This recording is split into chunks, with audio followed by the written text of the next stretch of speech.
Aláròyé máa wí o. Wọ́n tún ti bẹ̀rẹ̀ o.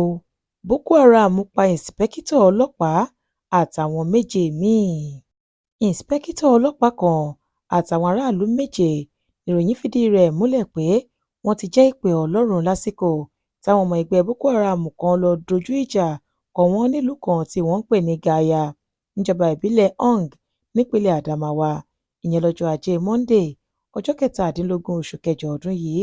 Aláròyé gbọ́ wípé ọ̀gànjọ́ òru làwọn oníṣẹ́ ibi náà ya wọnú ìlú náà wá lásìkò táwọn olùgbé ibẹ̀ ti wà lójú oorun. Bí wọ́n ṣe dé sáàrin ìlú náà ni wọ́n ti bẹ̀rẹ̀ sí í ṣòro bí àgbọ̀n. Wọ́n kìnnà bọ́lé méjì kan.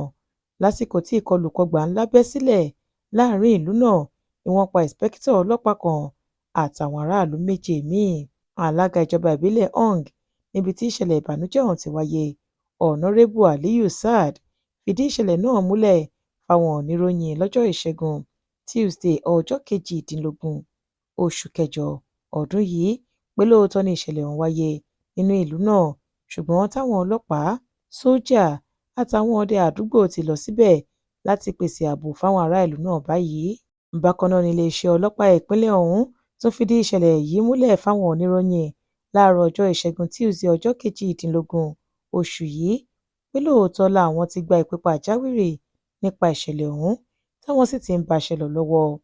Alukoro iléeṣẹ́ ọlọ́pàá ìpínlẹ̀ náà, SP Suleiman Ngoroje, ní àṣálẹ́ ọjọ́ Ajé Monday, ọjọ́ 17 oṣù kẹjọ ọdún yìí làwọn gba ìpè pàjáwìrì yìí o láti ọ̀dọ̀ àwọn aráàlú pé àwọn ọmọ ẹgbẹ́ afẹ̀míṣòfò Boko Haram kan ti ya wọnú ìlú náà wá tí wọ́n sì ti pààyàn.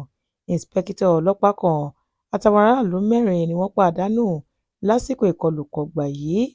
Ó ní ìròyìn tó tẹ̀ wá lọ́wọ́ wípé lọ́gànjọ́ òru lọ́jọ́ Ajé Monday ọ̀sẹ̀ yìí làwọn ọmọ ẹgbẹ́ Boko Haram kan ya wọnú ìlú náà wá.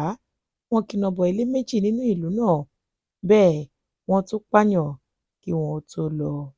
Nígbà táwọn afurasí ọ̀daràn náà lọ tán làwọn ará ìlú bẹ̀rẹ̀ sí ní ṣa òkú àwọn èèyàn tí wọ́n pa jọ. Ìǹṣìpẹ̀kìtọ́ ọlọ́pàá kan àti àwọn aráàlú 4 ni wọ́n rí òkú wọn ṣà jọ lásìkò tí mò ń bá yín sọ̀rọ̀ lọ́wọ́ yìí. Ó ṣeé ṣe kí iye wọn tó kú kọjá èyí, àmọ́ ṣá o, wọ́n ti dá àwọn ọlọ́pàá, àwọn sójà àtàwọn ọdẹ àdúgbò sílùú náà fún ààbò ẹ̀mí àti dúkìá. Bákan náà ni iléeṣẹ́ ọlọ́pàá ìpínlẹ̀ náà ń ṣiṣẹ́ takuntakun lábẹ́nú láti fọwọ́ òfin mú àwọn afurasí ọ̀daràn náà láìpẹ́ ọjọ́. Alukoro ṣèlérí pé àwọn kò ní jẹ́ kí etí àwọn òdì sáràlú àtàwọn oníròyìn bí iṣẹ́ bá ṣe ń lọ lórí ọ̀rọ̀ náà. Bẹ́ ò bá gbàgbé, kì í ṣe ìgbà àkọ́kọ́ rèé táwọn agbésùnmọ̀mí máa wá pa àwọn ará ìlú náà bí ẹran tí wọ́n sì máa sálọ láì jẹ́ wípé ọwọ́ tẹ̀ wọ́n fún ohun tí wọ́n ṣe yìí. Alága ìjọba ìbílẹ̀ náà ní òun gbàgbọ́ wípé àwọn agbófinró ń ṣiṣẹ́ takuntakun lọ́wọ́ láti rí wípé ọwọ́ tẹ àwọn afurasí ọ̀daràn náà tí wọ́n sì máa fojú wọn balẹ̀ ẹjọ́. Bí ó tilẹ̀ jẹ́ wípé ó ti dìgbà gbogbo táwọn agbébọn àtàwọn afurasí ọ̀daràn náà máa ń ya wọnú ìlú náà wá láti pààyàn, ìjọba ìpínlẹ̀ ọ̀hún gbèrò láti ṣètò báríkì àwọn ológun kan ságbègbè igbó ńlá tó wà ní Gahara níbi tí wọ́n gbàgbọ́ wípé ibẹ̀ gan-an làwọn agbésùnmọ̀mí náà máa ń gbà wọnú ìlú ọ̀hún láti wá kógun jà wọ́n. Adéwálé Adéoyè ló ṣe àkójọpọ̀ ìròyìn yìí fún ìkànnì Aláròye Online TV.